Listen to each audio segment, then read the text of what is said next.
Have you ever noticed how hard it is to fall asleep when your heart feels heavy, when your mind keeps circling around anger, self-criticism, or old resentments? True deep sleep, the kind that restores your spirit, doesn't come only from a quiet room. It also comes from a quiet heart. And that is where the wisdom of the Buddha points us. From this place of balance, the teachings say, we can finally open our hearts. Buddhism often describes wisdom as one wing of a bird and compassion as the other. Without both, we simply cannot fly. So tonight, let's turn toward the practice of metta, or loving kindness. But don't mistake it for a soft, sentimental feeling. Metta is not about forced smiles or empty sweetness. It is the deliberate, intentional cultivation of unconditional goodwill, a kind of radiant warmth we can learn to send to ourselves, to others, and eventually, to all of life. This practice is like tending the garden of the heart, gently pulling out weeds of judgment and planting seeds of kindness. And just like a real garden, it takes care, patience, and practice for love to bloom. There was once a small monastery, hidden deep within a forest, where a monk named Vimal lived. He was known for his discipline, his diligence in study, and his tireless meditation. Yet, despite all this, his heart remained closed. He judged the monks around him constantly, one too noisy, another too lazy, another too proud. But his harshest critic was always himself. Every mistake in meditation became an internal storm of blame. His mind was a battlefield, and he was becoming exhausted, bitter, and unable to rest. One day, his teacher, a gentle old master, called him close. "Vimal," he said, "your mind is like a parched field where nothing can grow. You water it only with the salt of judgment. From now on, put aside your other studies. Your only practice will be this. Each day, take a smooth stone, walk along the forest path for 1 hour, and repeat the words, 'May I be happy. May I be at peace.'" Vimal frowned. It seemed ridiculous to him. "How will repeating empty words help me?" he asked. "I need more discipline, not less." The teacher's voice was calm but firm. "The greatest discipline you lack is kindness. Just do as I say." Reluctantly, Vimal began. For the first few days, the words tasted bitter. He muttered them through clenched teeth, his heart shouting in protest. Happy? I am miserable. Peaceful? I am at war. It all felt false. Yet, he had given his word. And so he continued. A week passed. Then one day, walking slowly along the path, Vimal noticed a mother deer gently tending to her injured fawn. Something subtle stirred inside his chest, just a faint, almost forgotten warmth. That evening, when he whispered, "May I be happy," it felt slightly less like a lie. And so, step by step, day by day, the practice began to soften his heart. As Vimal continued, he started to notice the smallest things he had long ignored. The way sunlight gently filtered through the canopy of leaves, the rich scent of damp earth after the rain, even the faint murmur of a distant stream. One day, he saw another monk stumble and drop a heavy bundle of firewood. His old instinct immediately rose up, clumsy, careless. But before the judgment took root, a new thought appeared, soft and surprising. May he be at ease. It was just a whisper inside his mind. But it was there, almost without thinking. Vimal walked over, bent down, and helped gather the wood. For the first time, he lifted his eyes, met the other monk's gaze, and offered a genuine smile. Something within him had begun to shift. His practice, however, still centered on himself. Day after day, he repeated, "May I be happy. May I be at peace." Slowly, the words no longer felt forced. They flowed more naturally, like water smoothing over stones. With time, he began to taste a sliver of the very peace he was wishing for. And then came a realization, one so simple, yet so profound. For years, he had been treating himself like an enemy. Every mistake had been punished, every flaw magnified. This practice was the first time he had ever consciously offered kindness to himself. The hardness of his heart, once frozen solid, began to thaw like a river touched by spring. One afternoon, the old master found him sitting quietly by the stream. The stone was gone from his hand. He was simply watching the water flow. His face softened, his eyes clear. The master asked gently, "The field is no longer parched, is it?" Vimal bowed, his chest warm with gratitude. "No, master," he said softly, "the rain has finally come." His story shows us the transformative power of metta, the practice of loving kindness. It is more than a comforting idea, it is a form of mental training, a rewiring of the heart that loosens the habits of anger, judgment, and fear. The Buddha compared it to farming.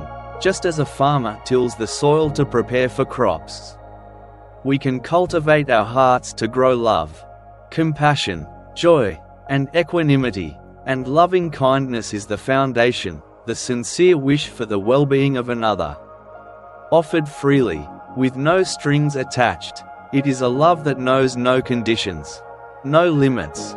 And crucially, the practice begins with ourselves.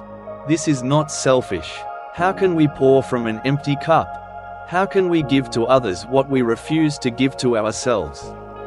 Many of us find it easy to show kindness outwardly, but inside, we live with a relentless critic who tears us down for every flaw. That is why turning metta inward is often the hardest step, but also the most essential. It is a radical act of self-acceptance, of self-compassion. It soothes the wounds that drive us to lash out at others. And when we can hold ourselves with tenderness, patience, and understanding, those same qualities naturally extend outward. From this foundation, the practice slowly expands. First, we bring to mind someone we love, perhaps a dear friend, a mentor, or a benefactor, and we send them the same wishes. May you be happy. May you be at peace. Then we turn to a neutral person, someone we encounter in daily life but hardly notice, a shopkeeper, a bus driver, a neighbor passing by. This step stretches the heart, widening the circle of care beyond those closest to us. And then comes the greatest challenge, offering loving kindness to a difficult person, someone who has hurt us, someone we resent. This does not mean excusing their actions, nor forcing ourselves to like them. Rather, it is the profound act of freeing ourselves from the poison of our own anger, for our sake, for our peace. It begins with something very simple, recognizing the humanity in others, even those we struggle with, and wishing that they too may be free from the suffering that drives them to act in harmful ways. And then, step by step, the practice expands further until it embraces all beings everywhere, without exception. Imagine that, this vast, boundless intention dissolving the walls of us and them, connecting us to the great web of life with a heart filled with universal love. Metta is not just a meditation technique to be done on a cushion. It is a way of living. It changes the way we speak, the way we listen, and the way we move through the world. To begin cultivating loving kindness, you don't need a smooth stone in your hand or a quiet forest path beneath your feet. All you need is a few quiet minutes and a heart that is willing. Find a comfortable position where you will not be disturbed. If it feels right, gently close your eyes. First, bring your awareness inward, toward yourself. You might even place one hand softly on your chest as a gesture of tenderness. Then, slowly and silently, begin repeating the traditional phrases of loving kindness. May I be safe. May I be happy. May I be healthy. May I live with ease. Repeat them gently, like a soft inner lullaby. Don't worry if you don't feel a sudden wave of love or warmth. That is not the point. The practice is not about forcing an emotion, it is about planting a seed. The sincerity of your intention is what truly matters. If your mind drifts away, simply guide it back with patience. If feelings of resistance or self-doubt appear, notice them with kindness. You can even say to that feeling, "May you also be at peace." Stay with yourself for a few minutes in this way. Then, when you are ready, bring to mind a dear friend or someone who has shown you kindness. Picture them clearly, sense their presence, and let the words flow toward them. May you be safe. May you be happy. May you be healthy. May you live with ease. Feel the natural warmth of your care and let it move with the rhythm of your words. And this practice is not limited to meditation sessions. You can carry it with you into the everyday moments of life. Standing in line at a store, silently offer metta to the person in front of you. Hearing the sound of an ambulance, send a wish of safety and healing to those in need. Reading difficult news, extend a prayer of peace to everyone affected. It is a way of transforming passive moments into active compassion. Like learning to play an instrument. It takes time, patience, and steady practice.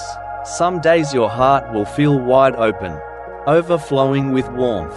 Other days, it may feel closed, heavy, even resistant, and that is perfectly okay.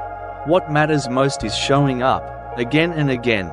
Each time, you water the seed of kindness. And in time, trust that your inner garden will begin to bloom with a love so steady and so unshakable. It can hold both yourself and the whole world in its embrace. And so, dear friends, this is the heart of metta, a practice that begins quietly within us, yet has the power to ripple outward into every corner of our lives. When we nurture even the smallest seed of kindness, it grows into a shelter not only for ourselves, but for everyone we touch. If this story and practice brought you a sense of calm or a little more warmth in your heart tonight, I invite you to stay connected with us here on Daily Dharma Wisdom. Please take a moment to like this video, share it with someone who could use a little peace, and subscribe so you won't miss the next step on this journey together. May you be safe. May you be happy, may you be healthy, may you live with ease.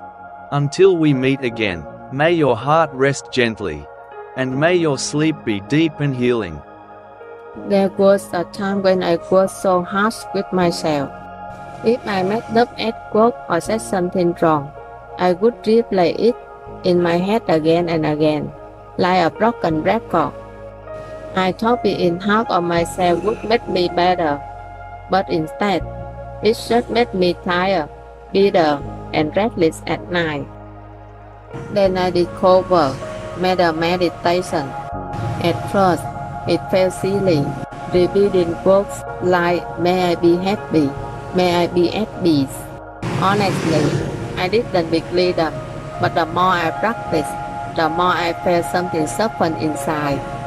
It's like carrying a heavy backpack for years, and finally putting it down.